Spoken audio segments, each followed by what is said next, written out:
Oras mga ka-Good News Daily TV, meron tayong bagong update ngayon sa nangyayaring shooting ng dalawang estudyante doon sa Tacloban City kahapon. Well, nadiskubre ngayon ng PNP na marunong pala gumamit ng baril yung isa, yung may hawak ng Glock pistol ay marunong mag-reload at siyang nagpaputok ng maraming basyo. Dalawang magasin ang nagamit niya. All in all, merong 40 plus ka empty shells, mga kapsula na natagpuan.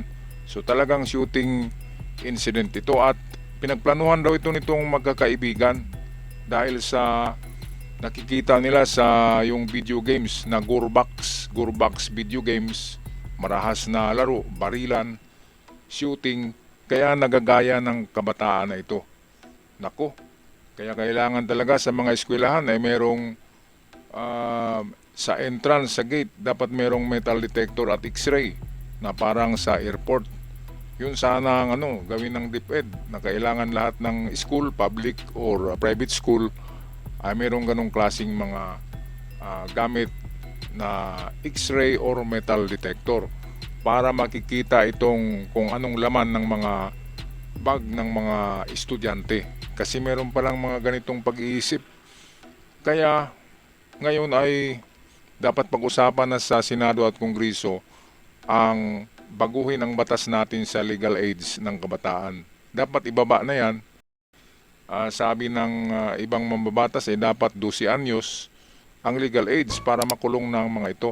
Kasi nakikita nila na kapag sila ay minor de edad ay hindi sila makakulong kahit na nakakapatay sila. Kaya ito, meron tayong video, hiram natin dito sa DZMM Teleradio, atin panoorin ang latest update. Mga kapamilya, lumutang sa inisyal na investigasyon ng Philippine National Police na planado ang pamamaril ng dalawang estudyante sa San Jose National High School sa Tacloban City kahapon. Sinabi sa DZMM ni PNP Acting Spokesperson Colonel Allen Reyco na hindi pa man papasok sa loob ng gusali ay nagpaputok na ang mga sospek na edad 14 at 15 anyos na grade 9 students. 4 na pong basyo ng bala at 2 magasin ang narecover sa paaralan. Sa huling datos ng pulisya, umakyat pa sa 20 ang sugatan. Nung isang araw, 11. Ngayon, 20 na pala yung may sugat. Siguro yung mga ricochet ng bala na tumama sa isa ay nang mag-ricochet, tumama na naman sa iba. Kaya nagiging 20 lahat ang sugatan. At iba yung namatay na 3, so 23 lahat ang nangyaring napahamak dahil sa shooting na ito nitong mga kabataan na kulang sa guidance ng mga magulang. Mantagin nyo, kinuha yung 38 caliber sa kanyang lulo. Sa lulo naman yun. Yung isa naman ay galing sa auntie na policewoman, at yung may hawak na estudyante na payat, yun pala yung nagpaputok ng maraming putok. Kasi ang gamit niya ay semi-automatic na Glock pistol at tinuruan pala ito ng policewoman kung paano bumaril, kaya marunong. Kaya napakadelikado. Kaya relieve na ngayon o baka matanggal yung policewoman dahil nga sa bakit niya ibinigay yung Glock pistol na yun. Bakit hindi niya itinago sa isang safe na lugar. Okay, balik tayo sa balita. DZMM Teleradio.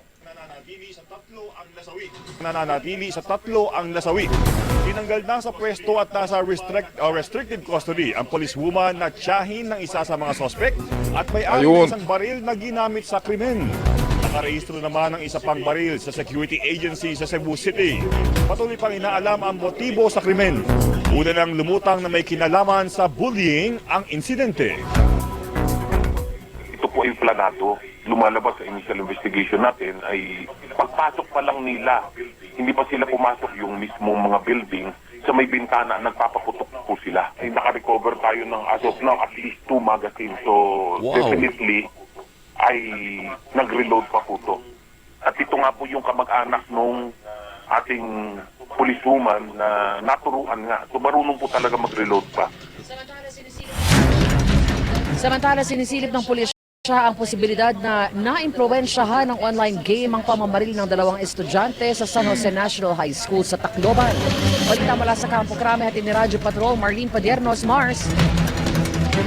Hikaso panayam sa Campo Crame, sinabi ni Police Regional Office 8 Director, Police Brigadier General Jason Capoy na lumabas sa kanilang inisyal na investigasyon na may kaunting kaalaman sa paggamit ng baril ang 14 anos na grade 9 student na namaril sa San Jose National High School sa Tacloban City kahapon. Siya ang gumamit ng 9mm Glock na baril at pamangkin ng sinibak na policewoman na may rango Police Staff Sergeant sa PRO 8. Naniniwala rin ang pulisya na posibleng na-impluwensyahan ng bata ng online shooting game na Gorebox na nagpapakita ng matinding karahasan at gore effects sa mga manlalaro nito. At one point in time, nadala kasi daw ito sa shooting range. Hindi naman siya ganun kagaling or kabihasa, but alam niya paano i-manipulate yung pag-release ng magazine, pag-reload. As per investigation po natin, Gorebox po, Gorebox. Just like the Roblox, may laro, may shooting din, mga ganong firearm.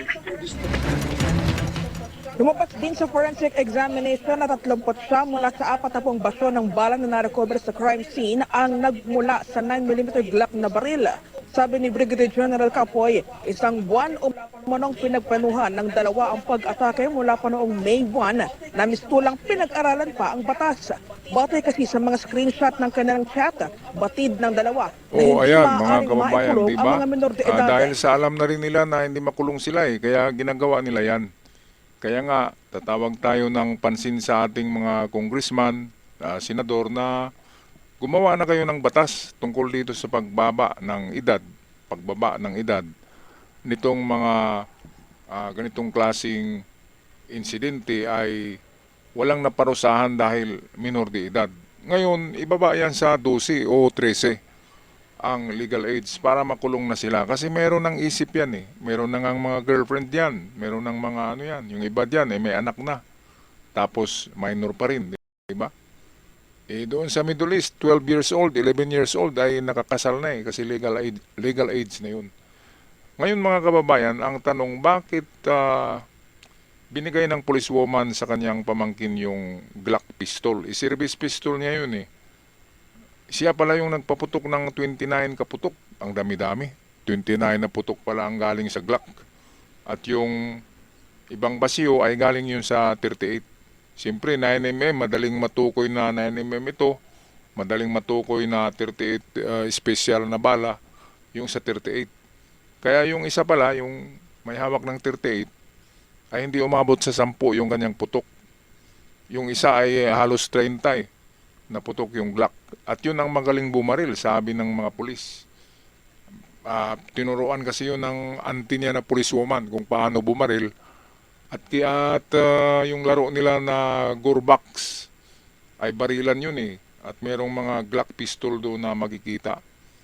Kaya napaka nito. Kailangang hinto pag-usapan sa Senado at Kongreso ang pagritaso ng batas tungkol dito sa pagbaba ng edad ng legality sa ating kabataan. Kasi kung ganito ang palaging mangyayari, iniisip ng kabataan na okay lang pala pumatay, hindi makukulong. Kaya very unfair yan sa mga namatayan. Kitang-kita naman natin, grabe. 20 mahigit na pala yung nasugatan, 3 yung nadali. Kawawa. Dahil lamang dito sa mga kabataan na kulang sa disiplina. Ngayon napansin ko rin sa DepEd, sa public school, walang walang religious subject. Bakit ganun? Magdasal lang Magdasal lang sa bago magklase. Hindi yun kulang yun. Dapat meron talagang religious o religion subject sa mga public school para itong mga batang mga ganitong isip ay medyo mahihilot naman yan. Okay, anong masasabi nyo dito mga ka-Good News Daily TV sa pangyayaring ito at sa mga bagong updates? Grabe. Parang sa Amerika, ginaya nila yung pangyayari sa Amerika ng mga shooting sa school. Ako'y magpaalam na. Maraming salamat. Huwag kalimutan mag-subscribe mga ka-Good News sa mga bago pa lamang nakabisita. Maraming salamat. Hanggang sa muli. Paalam.